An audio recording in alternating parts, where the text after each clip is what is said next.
Damos gracias al Señor por permitirnos la misericordia de poder juntos estar aquí para escuchar la palabra, esperando que esta palabra rebose de bendición en nuestro corazón.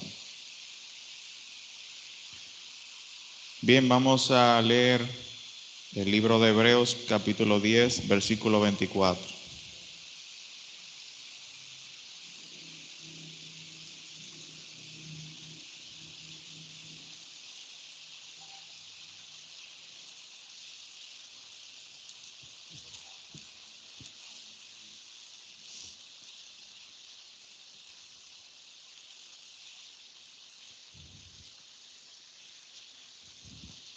Hebreos 10, 24 dice: Y considerémonos unos a otros para estimularnos al amor y a las buenas obras, no dejando de congregarnos como algunos tienen por costumbre, sino exhortándonos, y tanto más cuando veis que aquel día se acerca. Bien, hoy quiero compartir sobre la importancia de congregarnos en la iglesia y cómo eso impacta directamente en nuestra vida de creencia, en nuestra alma, en nuestro corazón, cómo percibimos y vemos las cosas delante de Dios. Bien, todos nosotros siempre testificamos y hablamos de que en nuestro corazón hay temor de Dios. La palabra dice que el temor de Dios es el temor a hacer lo malo o a hacer lo que a Dios no le agrada, a hacer lo que a Él no le gusta o vivir en una vida en la que a Él no le gusta que vivamos. Eso, de esa manera vive la persona que tiene temor de Dios. Cuando se encuentra con la palabra de Dios, se arrepiente y cambia. Cree en que Dios y su voluntad es mejor que mi voluntad o que mi deseo o que mi pensamiento. Pero eso se arrepiente y cambia. Y vive de esa manera cada día, porque del corazón siempre quieren salir pensamientos y deseos, pero quien tiene temor de Dios en su corazón, se refleja a sí mismo en la palabra y ve qué a Dios le agrada y qué a Dios no le agrada. Hoy, al leer este versículo, podemos ver que a Dios le gusta que los cristianos se unan y que unos con otros, como dice la palabra, se estimulen al amor y a las buenas obras. Es decir, unos a otros, cuando alguno no está obrando bien, o cuando alguno no ama, o cuando alguno, producto del amor, porque el amor tiene muchos frutos, es decir, no tiene paciencia, no tiene empatía, no tiene el servicio a los demás, pues dice la palabra que a Dios le agrada que entre nosotros nos estimulemos al amor y a las buenas obras. Palabra muy importante. Y dice, ¿cómo? No dejando de congregarnos primeramente, porque congregándonos nos unimos para muchas actividades, para cantar alabanzas, para escuchar la palabra, para tener comunión unos con otros, para celebrar el culto, pero no solamente como explicaba el evangelista Pedro ya hace unos meses, no solamente como iglesia en un lugar en específico, ya digamos en este templo, sino también como hermanos reunidos en una casa, en un lugar, como la iglesia primitiva que no tenía templos construidos para celebrar sus cultos, sino que en las casas de algunos hermanos o en el desierto o en el parque, en algún lugar ellos se reunían. También en la sinagoga donde se reunían los judíos para compartir la palabra, ellos se reunían para orar también allí. Entonces, viendo algunas palabras y algunos versículos que voy a mencionar y a citar algunas palabras que dicen esos versículos, porque por cuestiones de tiempo se tomaría mucho tiempo buscar cada uno. Hay algo que está bien claro en la palabra de Dios. Por ejemplo, en Eclesiastés 4:9 dice, mejores son dos que uno, porque si uno cae, el otro le levanta. Y si uno duerme solo, el otro que duerme con él le calienta. Entonces vemos cómo hay un llamado de Dios a vivir en comunidad. También lo vemos cuando en Salmos 133, versículo 1 dice, cuán delicioso es habitar los hermanos juntos en armonía. La palabra llama como algo deleitoso, delicioso, que los hermanos habiten juntos en armonía, claro está. En San Mateo capítulo 18, versículo 20 dice, cuando están 2 o 3 reunidos en mi nombre, allí estoy yo en medio de ellos. Dice 2 o 3. Es cierto que nosotros fuimos salvados como individuos, como personas. Y como dice la palabra, la salvación es individual. Si algún hermano en la iglesia vive de una manera desordenada o vive en pecado, secretamente, bíblicamente, eso no trae ningún problema a los otros miembros. ¿Cuándo hay un problema? Cuando se conoce que esa persona está pecando y quien lo conoce no le exhorta y no llama a conocimiento de los guías esa situación. Allí hay problema, pero no se conoce, Dios sí conoce. Pero la iglesia no está en ningún tipo de falta o pecado por ello. Y aquí, como hemos leído, habla de comunidad, habla de 2 o más, habla de mejores son 2, habla de los hermanos habitar juntos en armonía. La Biblia continuamente está hablando de comunidad. Así como Dios llamó a Abraham y le dijo, yo formaré una gran comunidad, es decir, un gran pueblo, una gran genealogía de ti. Y así la formó y así la cuidó durante cientos de años hasta la llegada de Cristo.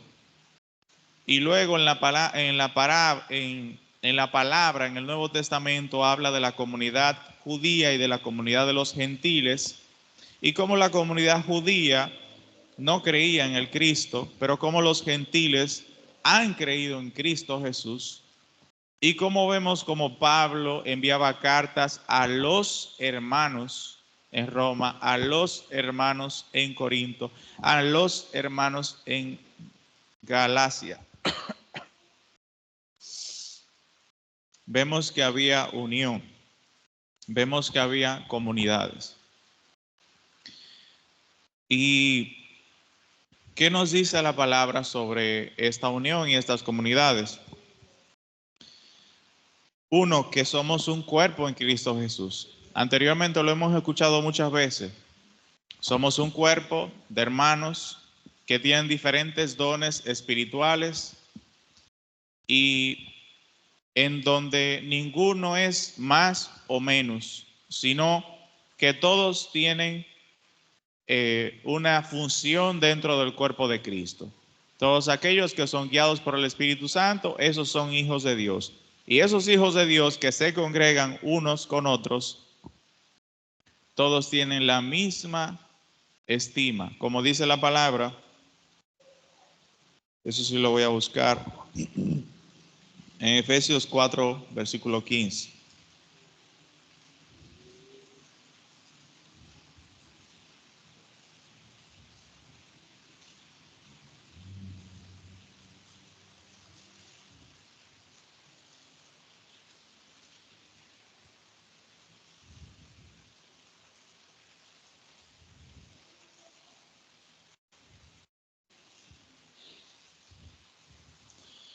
Dice, sino que siguiendo la verdad en amor, crezcamos en todo, en aquel que es la cabeza, esto es Cristo, de quien todo el cuerpo, bien concertado y unido entre sí, por todas las coyunturas que se ayudan mutuamente, según la actividad propia de cada miembro, recibe su crecimiento para ir edificándose en amor. Otra vez el versículo 16. De quien todo el cuerpo, bien concertado y unido entre sí por todas las coyunturas, que se ayudan mutuamente según la actividad propia de cada miembro, recibe su crecimiento para ir edificándose en amor. Cada miembro pone en actividad sus dones en la iglesia, en una actividad u otra. Y dice que los otros miembros le ayudan, dice la palabra, y que así el cuerpo se une, como si todas las coyunturas de ese cuerpo están unidas, porque es así. Por ejemplo, usted para hacer un movimiento así, parece como muy sencillo, ¿no? Pero para hacer ese movimiento, usted no solamente usa el brazo, usted usa la espalda también. Usted utiliza muchos músculos y muchas partes del cuerpo que tienen que trabajar unidas para hacer un movimiento. Para caminar no solo son los dedos, no solo son los pies, no solo son las rodillas, no solo son los muslos. Todas esas partes y muchas más que yo no mencioné, también trabajan para poder caminar.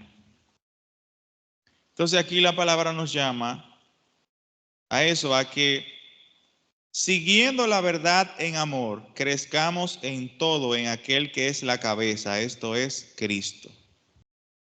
La palabra nos llama a crecer juntos, ayudándonos en cada actividad unos con otros para el servicio del Señor.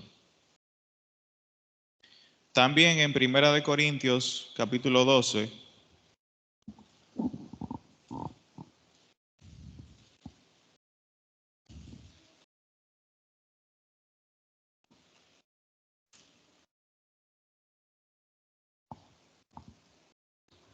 versículo 20 al 26.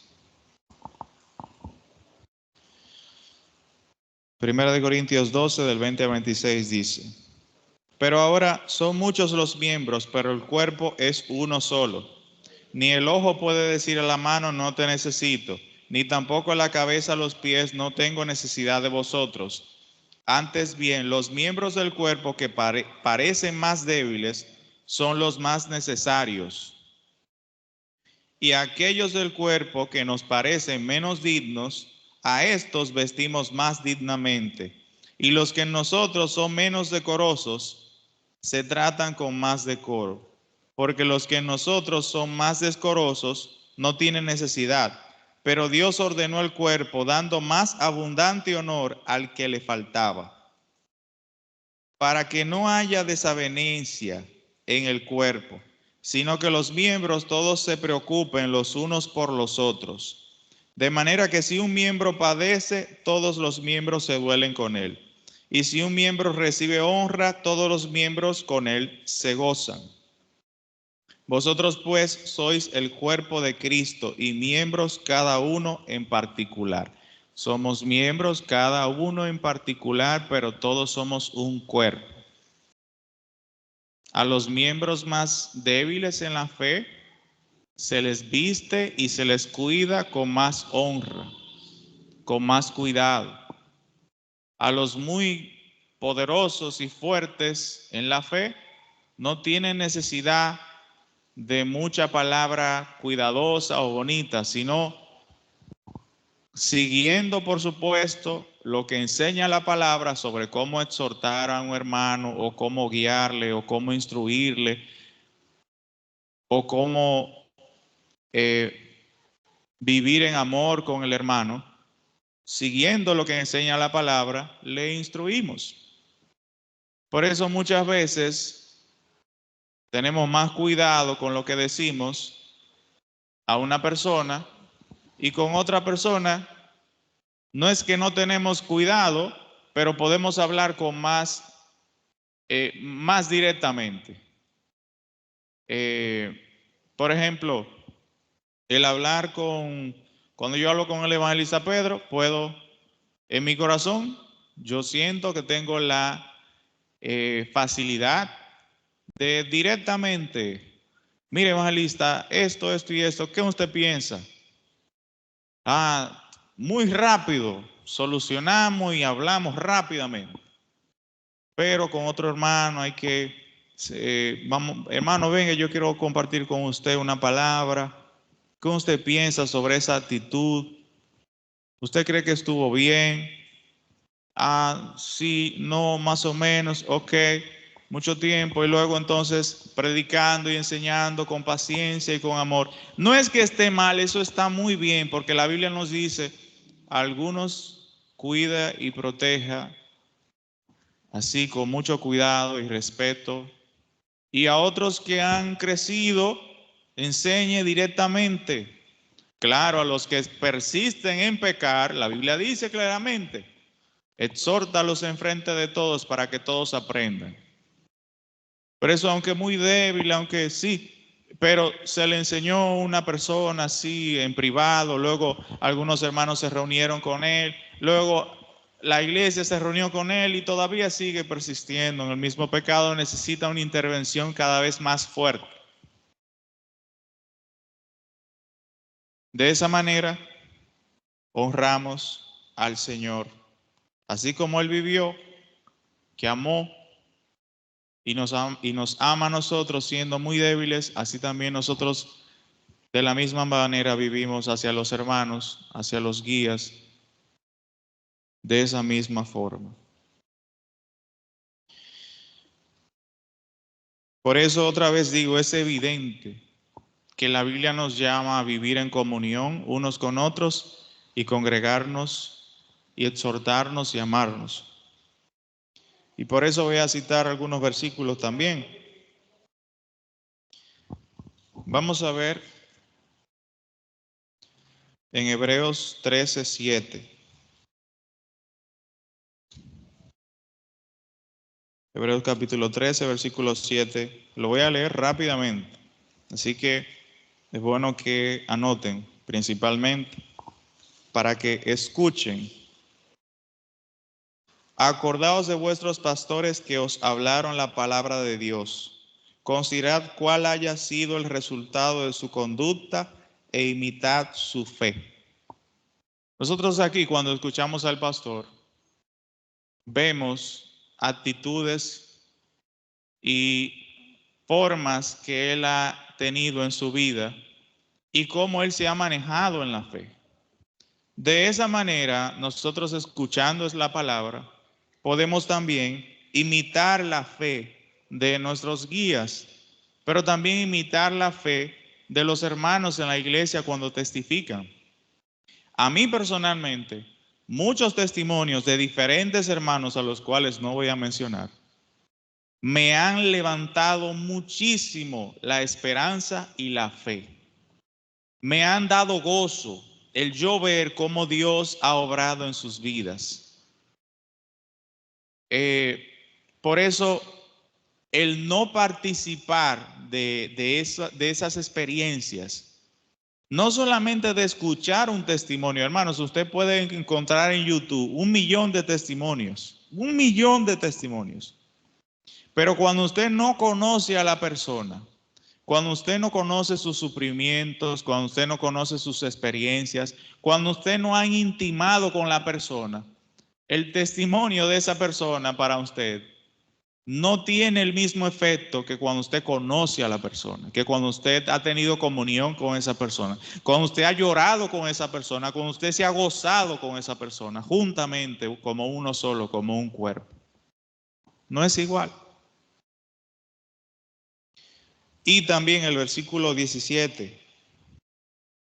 Obedeced a vuestros pastores y sujetaos a ellos, porque ellos velan por vuestras almas, como quienes han de dar cuenta, para que lo hagan con alegría y no quejándose, porque esto no es provechoso. ¿Cómo nos guían nuestros pastores, nuestros guías? Nos guían con amor, dice la palabra, como si nosotros, y no es como si nosotros, es que nosotros daremos cuenta por lo que hemos enseñado, por lo que hemos hablado. Si yo me paro aquí a hablar algo que no tiene nada que ver con la palabra de Dios, Dios me juzgará en esta tierra y también en el juicio. Por eso nosotros como guía tenemos que tener mucho cuidado de lo que enseñamos, porque la palabra llama a los hermanos a someterse a los guías y a los pastores en obediencia. ¿Por qué? Porque ellos velan por vuestras almas como quienes han de dar cuenta.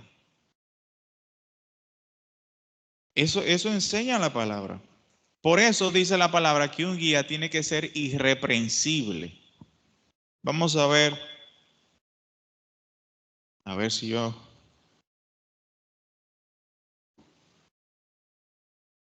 A ver, en Colosenses,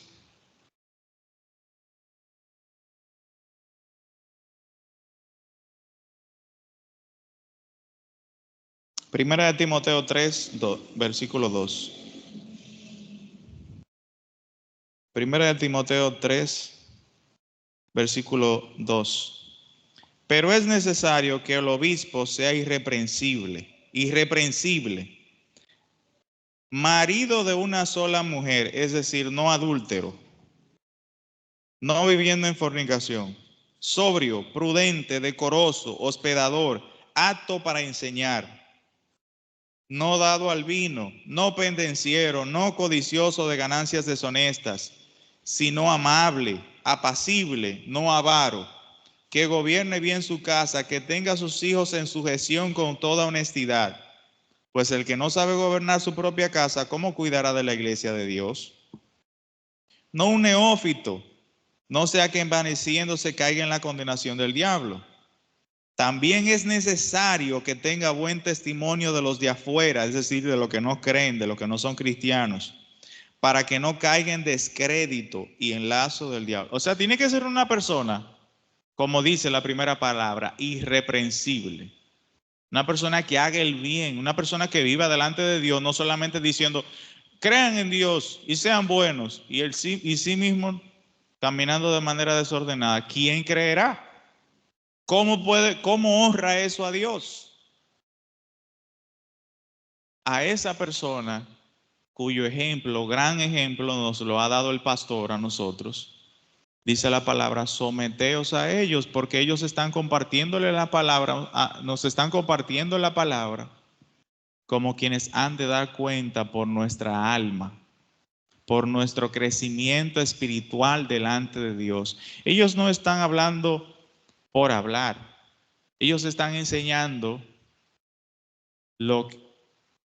buenos frutos, hábitos, costumbres para nosotros tener una vida de creencia saludable. Y en congregarse podemos participar de todo esto. No hay forma de que si nuestro pastor quiere compartir con nosotros o un guía quiere sentarnos y hablar con nosotros y guiarnos de alguna manera o exhortarnos, ¿cómo lo va a hacer por televisión? ¿Cómo lo va a hacer por una computadora? Por eso, ¿cómo podemos nosotros someternos a una persona con la cual no hemos tenido ningún tipo de contacto físico, a la cual no conocemos? Por ejemplo, alguno tendrá el hábito de investigar en internet. Este versículo, ¿qué es lo que quiere decir? Y lo investiga y ve a una persona que está hablando sobre ese versículo y aprende. ¿Puede usted someterse a esa persona que le está enseñando en YouTube? No, no se puede someter. Por eso la palabra enseña a unirnos y congregarnos. En 1 Corintios 1:10 dice: os ruego pues, hermanos, por el nombre de nuestro Señor Jesucristo, que habléis todos una misma cosa y que no haya entre vosotros divisiones, sino que estéis perfectamente unidos en una misma mente y en un mismo parecer. Una misma mente y en un mismo parecer. Porque así nosotros, para tener una misma mente y un mismo parecer, tenemos que exhortarnos unos a otros. La única forma de crecer juntos como un solo cuerpo es viviendo como hermanos, no como desconocidos que no comparten ni pueden intercambiar sus pensamientos y corazones y sufrimientos y alegrías unos con otros. E incluso si participamos y nos unimos y estamos aquí, pero no hay una comunión y un compartir unos con otros, estamos pero no estamos. Por eso algunos no pueden entender bien la diferencia que hay entre me siento aquí o me siento en una mesa en mi casa y escucho la palabra. Porque lo que yo escucho allá es igual a lo que escucho aquí. Bueno, la diferencia, gran diferencia, es que la palabra nos llama a unirnos, a estar y exhortarnos y amarnos y servirnos unos a otros. Y no hay forma de practicar eso apartado, no hay forma. No hay forma de usted. Sí, usted puede tener buena voluntad de que una persona, vamos a decir, reciba un plato de comida. Sí, hoy día usted hace la transferencia y otro va y le lleva ese plato de comida y sí. Muchas cosas podemos hacer sin estar presentes, pero ¿cómo podemos unirnos de corazón con otra persona si no estamos presentes? No podemos. Es como cuando usted dice que conoce a un cantante famoso, pero ese cantante no le conoce a usted, ¿sí o no? Como yo, ay, sí, ¿tú conoces a tal cantante? Claro. Yo lo conozco toda su vida, desde pequeño, él fue así, sí, conoce todo. ¿Y tú me puedes presentar a ese cantante? No, yo no puedo. ¿Por qué? Porque él no me conoce a mí. No hay unión. Unión verdadera no hay. También en Colosenses 1, versículo 9, vamos a ver otra palabra.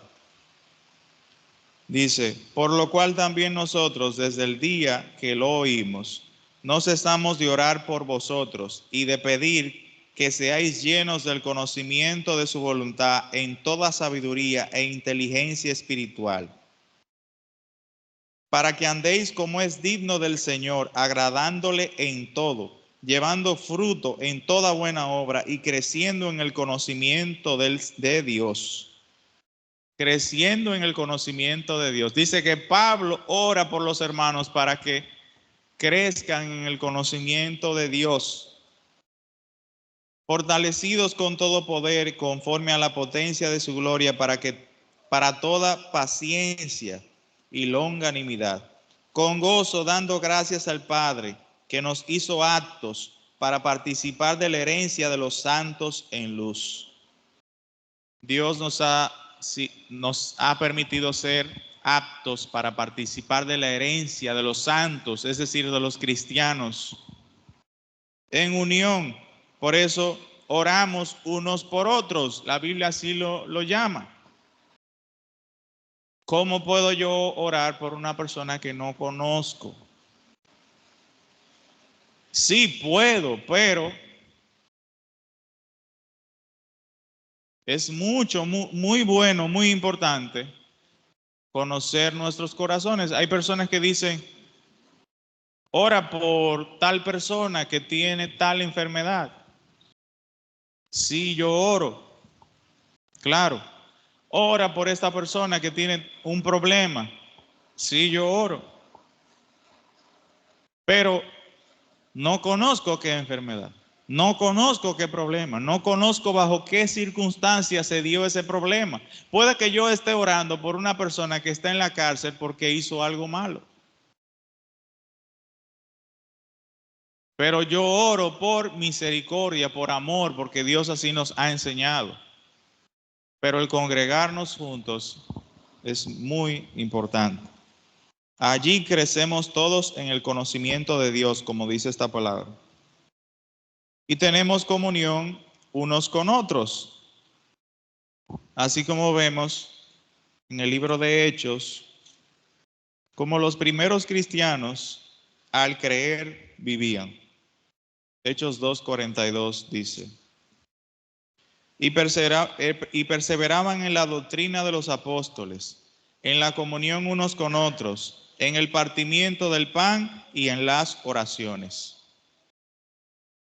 En ello ellos perseveraban, dice la palabra, orando unos por otros, comiendo juntos, teniendo comunión unos con otros. Así ellos vivían e intercambiaban. Y aquí cito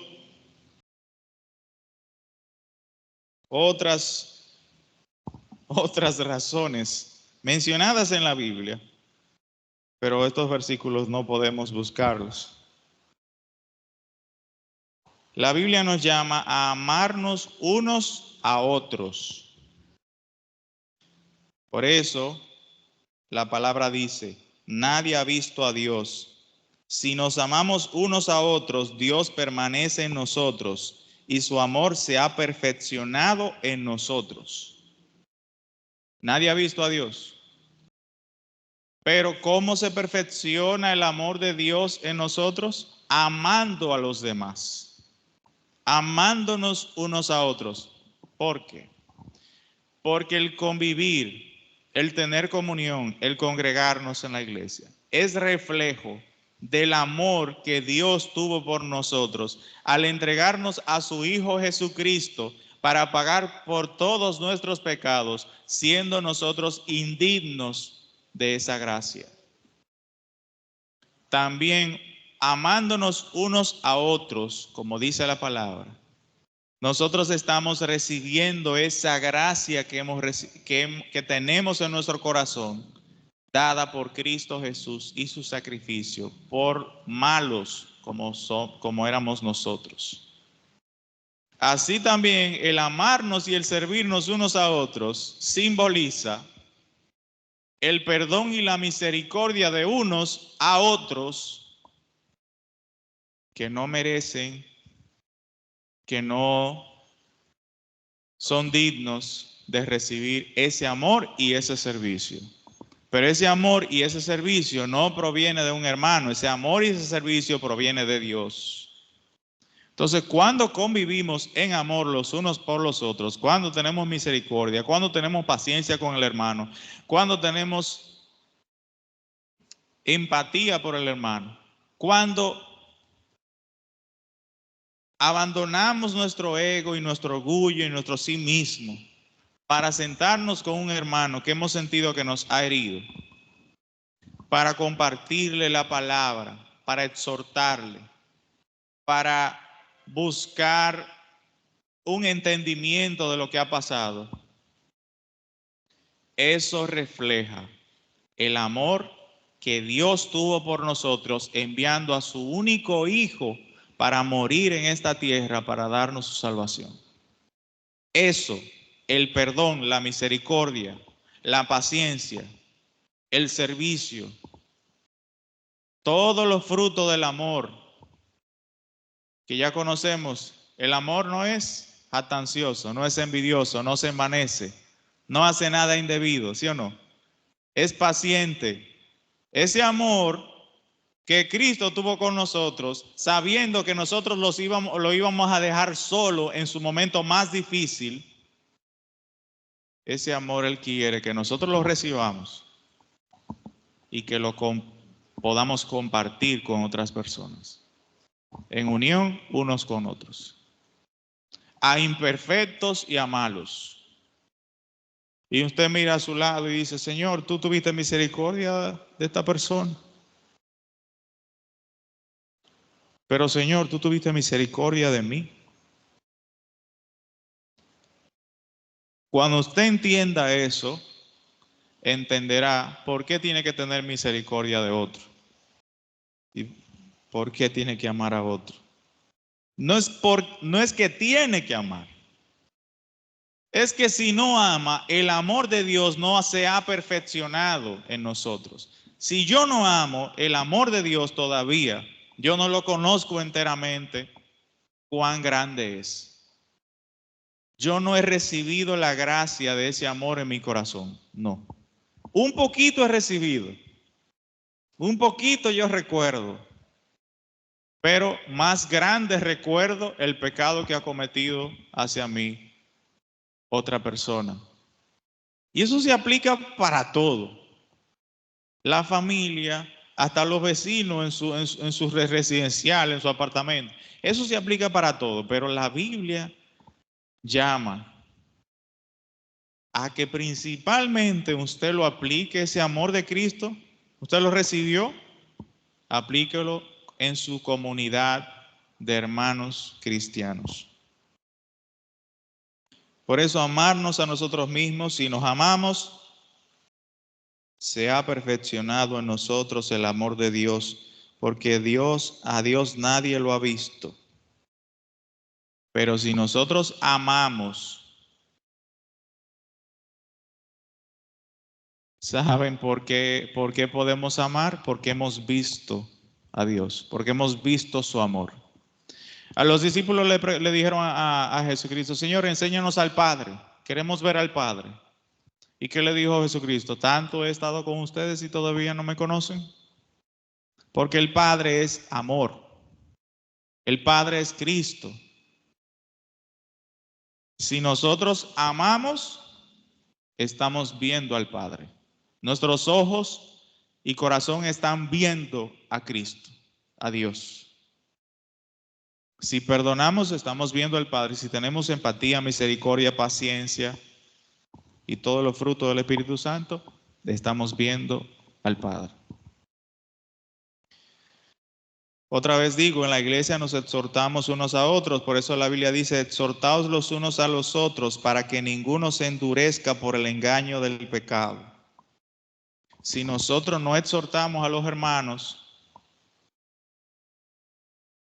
ese hermano puede endurecerse por el engaño del pecado. Pero nosotros debemos exhortar como ya hemos aprendido, no cambiar por nuestro pensamiento. Si usted, un hermano suyo, hermano así de sangre, usted tiene un resentimiento o quiere enseñarle una cosa, en la actividad de Semana Santa, usted se para y dice, nosotros tenemos que cambiar nuestra forma de ser. Y ¡pum! Como una indirecta, como un flechazo, usted le tira así, para ver si de alguna manera entiende o cambia. No sirve de nada. No sirve de nada. Amor es en amor y en palabra de Dios exhortar al hermano. Por eso la Biblia nos llama a exhortarnos unos a otros, a estimularnos al amor y a las buenas obras. Hebreos 10, 24. A servirnos unos a otros, como dice la Biblia en Gálatas 5:13. Servíos por amor los unos a los otros. Servíos por amor. Ustedes están entendiendo que es que no hay forma de nosotros servir a Dios si nosotros no podemos satisfacernos primero y deleitarnos en el amor que Dios todos los días tiene por nosotros. No hay forma. Instruíos unos a otros, Romanos 15:14. Honrarse unos a otros, Romanos 12:10. Prefiriéndoos los unos a los otros, dice la palabra. Ser benignos, misericordiosos, perdonándoos unos a otros. Esa palabra unos a otros está muchísimo en el Nuevo Testamento. Ser benignos, misericordiosos y perdonándoos unos a otros. Efesios 4:32.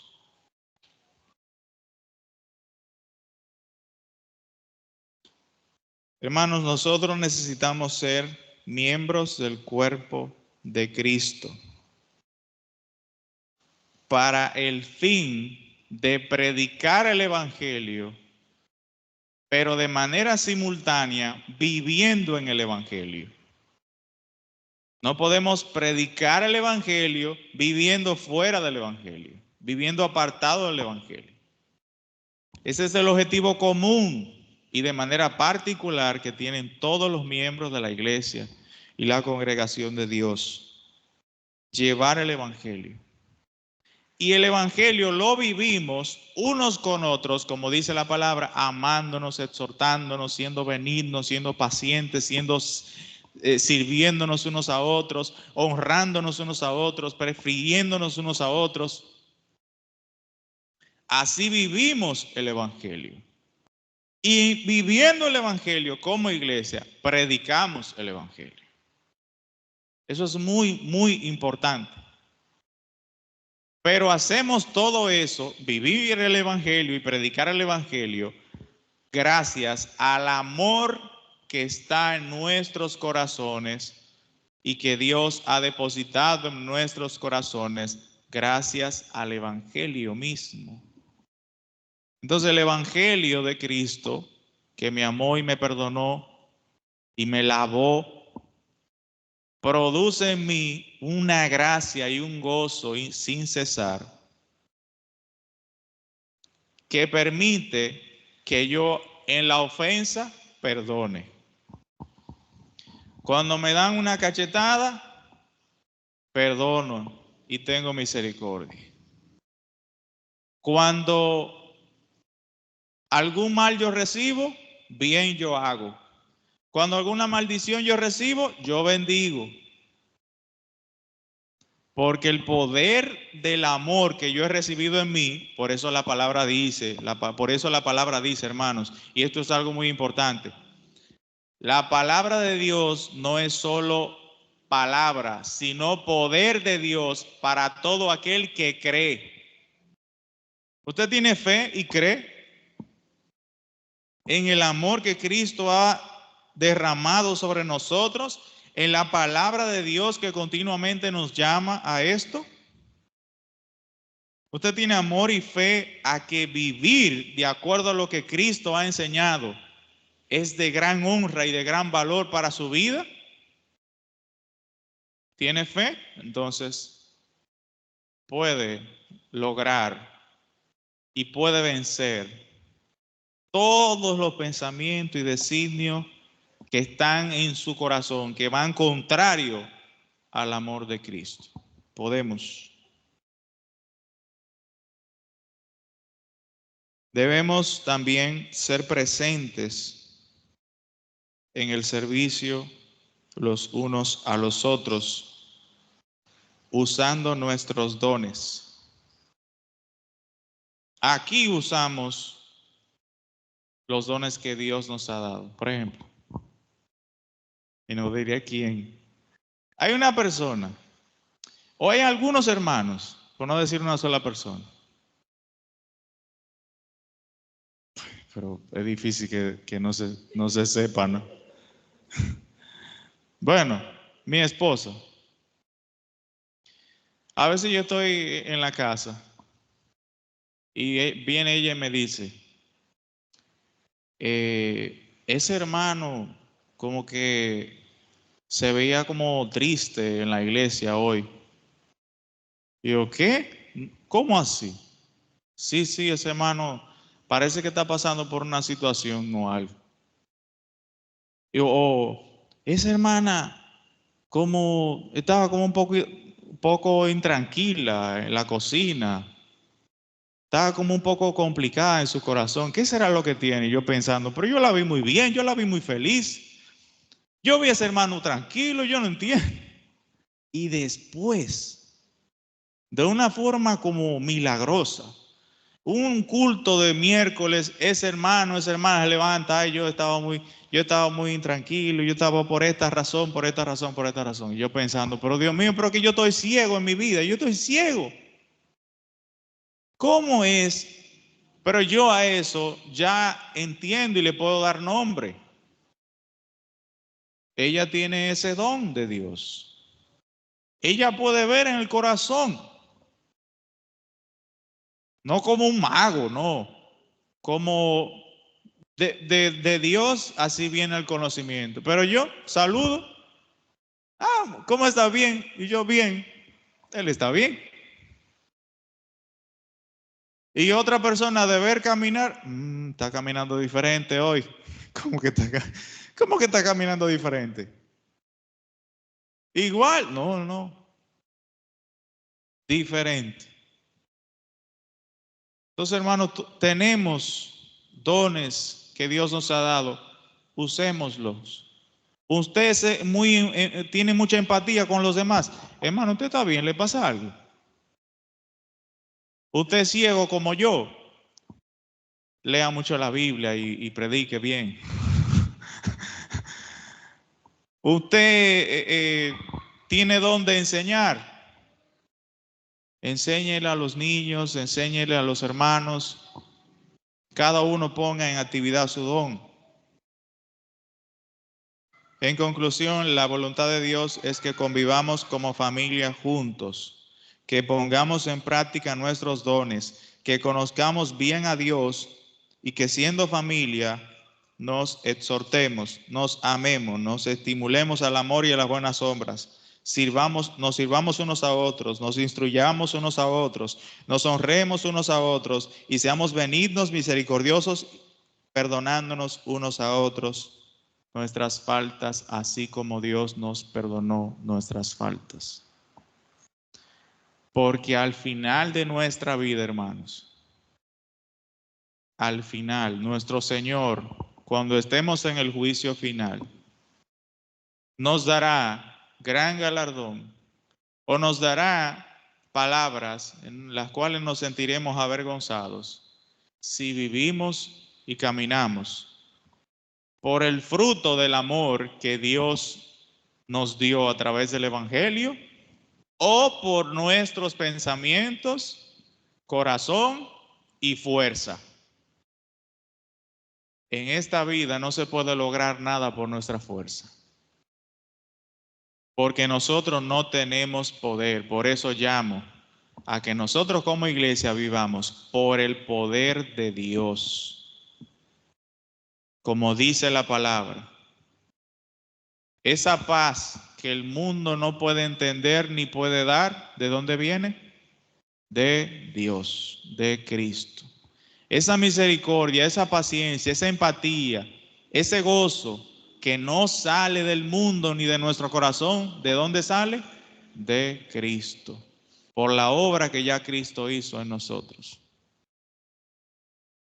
Debemos conocerla enteramente, esa obra, y recordarla enteramente para que ese amor siempre permanezca en nuestros corazones. Muy bien, esto quería compartir con ustedes en esta noche. Vamos a orar para terminar. Señor, muchas gracias porque en esta noche nos permite la misericordia de recibir su palabra.